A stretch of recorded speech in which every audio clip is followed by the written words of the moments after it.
Hello, everybody. As you know, every week I have a little bit of technical issues trying to get the Facebook live stream going. I'm going to run a minute or so just to make sure that I am actually live and that the audio is good. So if you can hear me, that's awesome. If you'd make a comment, that would be awesome too.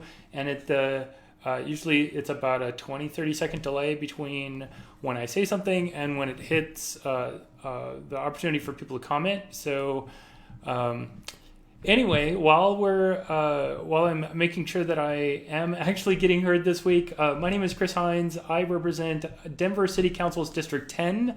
My name is spelled Chris. The last name is spelled Hinds. District 10 is basically the heart of Denver. Colfax, Colorado, and Spear are the boundaries. And then there's one more neighborhood it picks up, and that is Uptown. So it's a great place to live and an exciting place. So great. Looks like audio is going. I just wanted to, so thank you for tuning in. Again, Chris Hinds, Denver City Council. I want to talk about something that is surprising and disturbing. But first of all, I just want to talk a little bit about COVID and the novel coronavirus. It is something that is reshaping our whole world. Certainly, I'm here in Denver, but it is something that is changing the landscape worldwide. It's something that we didn't know anything about. Unless you're a scientist or if you're studying epidemiology until just a few months ago.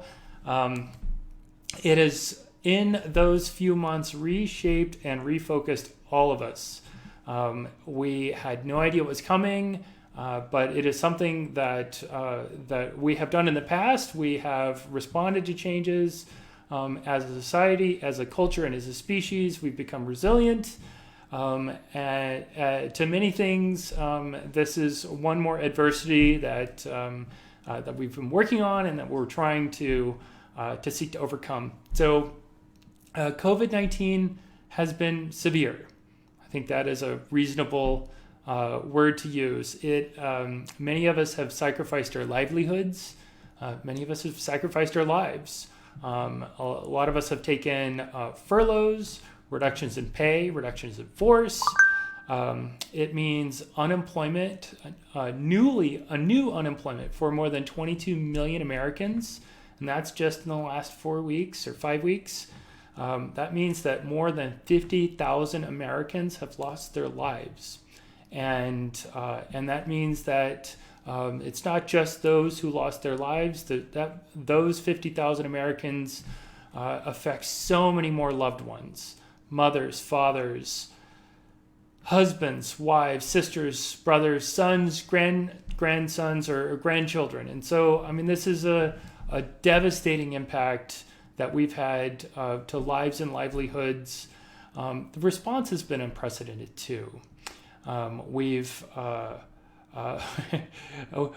given up things as simple as grilling in the park, as playing basketball or throwing the frisbee, and even getting, being close to friends, like because of physical or social distancing requirements.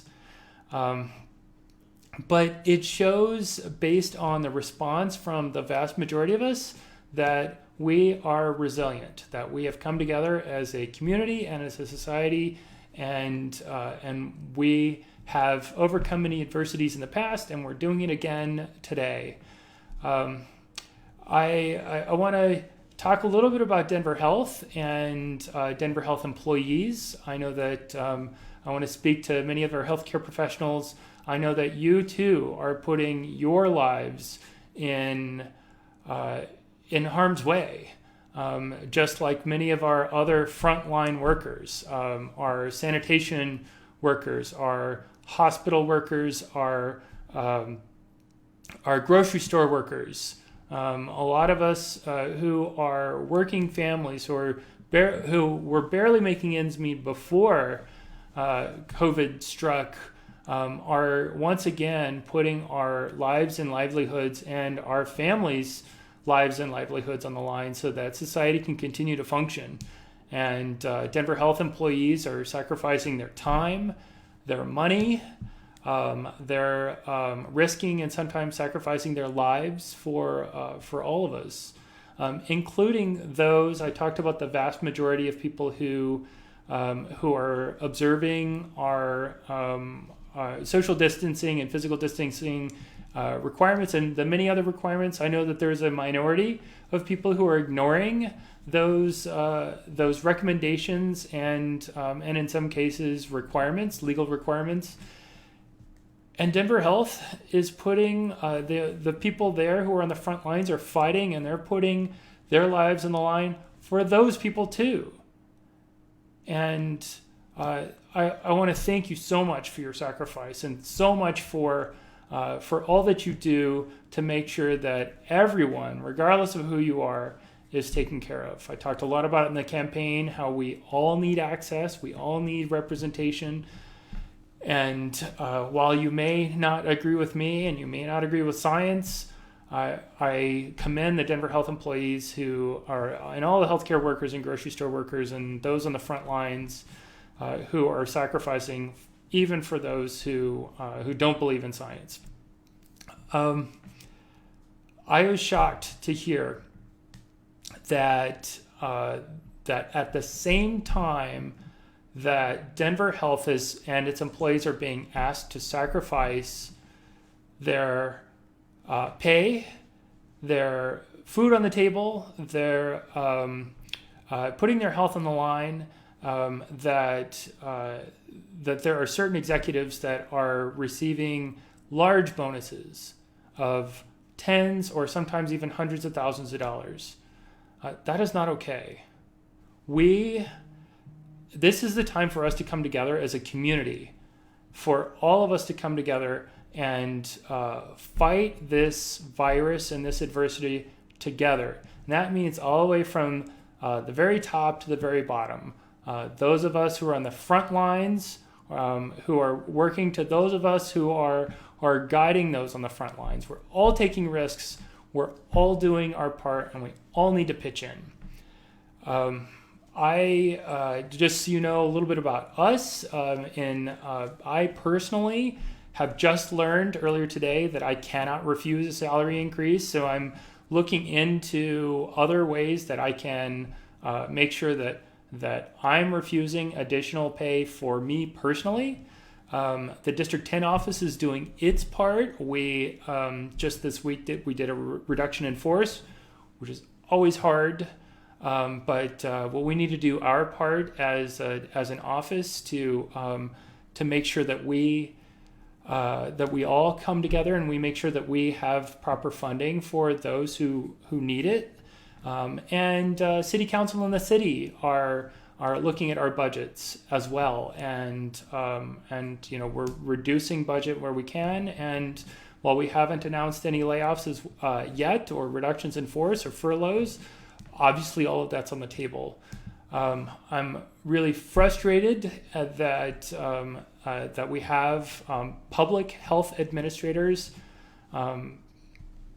These are public entities, after all, that are taking tens and hundreds of thousands of dollars of bonuses for executives, while working families are sacrificing themselves and their families and their livelihoods. And I think that the right thing to do is for all of us, like the District 10 office and City Council, is for all of us to make sure that we don't take bonuses and we give that money back to the community. I've just learned this morning that someone's wife works at Denver Health, and she sacrificed some of her pay so that people who don't make as much and who are also quite necessary for us and for our hospitals to continue to serve all patients, including those with COVID or COVID symptoms. So we as a community are voluntarily taking pay cuts so that people can retain their jobs. So we should all do that. We should all do that as a community from the top to the bottom. And for those who may not have yet decided to forgo bonuses, I strongly encourage. PTO days aren't enough. We need actual dollars. We need bonuses to be returned to the community so that we can all pitch in and we can all do our part to make sure that we all kick the COVID pandemic together as a community. This is the first time I've done some sort of live stream where I know that the media is watching. So I'm looking at chat. If you have any questions, I'm happy to answer them. If there isn't something that is not being asked in chat, I will be available for interviews and comments after this. And I'm not sure exactly how we can do that in this post-COVID or rather current COVID environment, but I'm happy to do that as well. The message and the takeaway that I want to give is that we should all be doing our part. And if we're asking working families to give and to take reductions in force or furloughs or reductions in salary, then those at the top should not be taking bonuses, particularly in our public health institutions.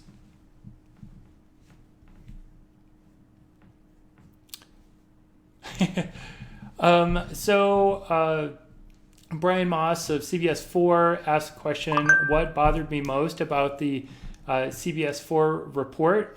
So I actually want to thank a reporter, Brian Moss, who's a constituent, by the way.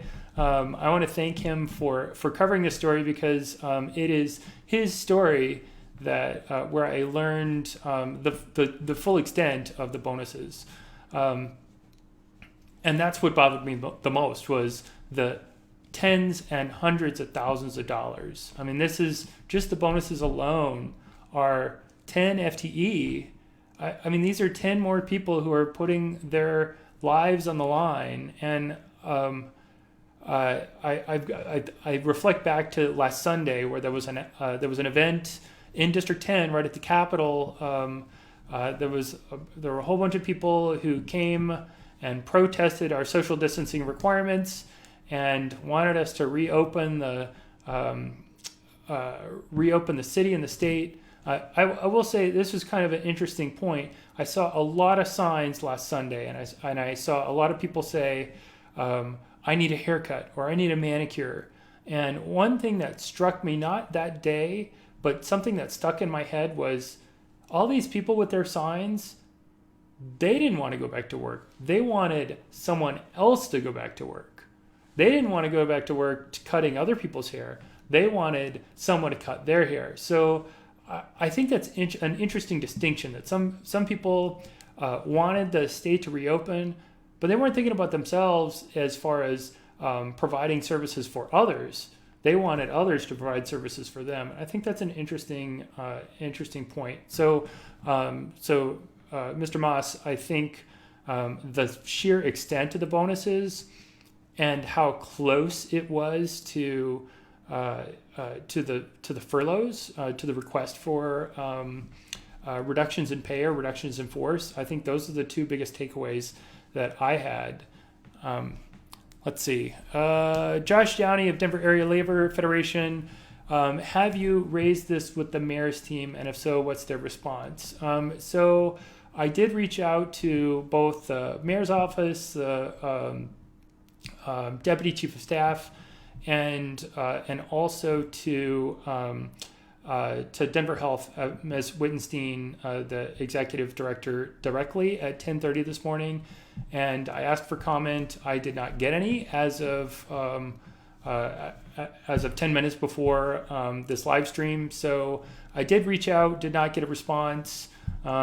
Could be that they're interested in giving a response and had other things to do, but as of press time, as the press would say, we had no response. Let's see. Some thanks. No other questions at this time. So I'm happy to answer questions. I know that there's a little bit of a delay in the when I say something and when it actually makes it to Facebook. So I'll wait another few seconds. Otherwise, I want to. So I guess I do want to thank everyone, because the vast majority of people, vast majority of Americans, the vast majority of Coloradans, the vast majority of Denverites are doing the right thing, are practicing good physical and social distancing guidelines, are wearing masks. Well, I don't know about the vast majority of people wearing masks. In fact, more of you should wear face coverings while out and about. But we're definitely doing very good, at least in the heart of Denver, with physical distancing guidelines. And I want to thank all of you for doing that, because that is one of the best ways that we can ensure that the COVID doesn't continue to spread.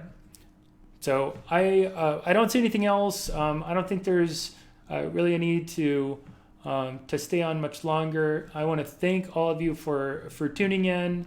I want to thank all of our frontline workers, our sanitation workers, our grocery store workers, all of those in essential businesses, all of our working families.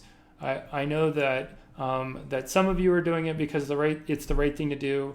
Frankly, some of you are doing it because without a paycheck you would be very close to homelessness or homeless. But regardless of your motivation, it is important that we commend you nonetheless. And my final commendation, obviously, to the healthcare workers. Thank you for all you do. I really hope that we can flatten the curve, and that you don't have to continue to work these excruciating days for much longer. So thank you very much for tuning in, and I hope you have a wonderful weekend.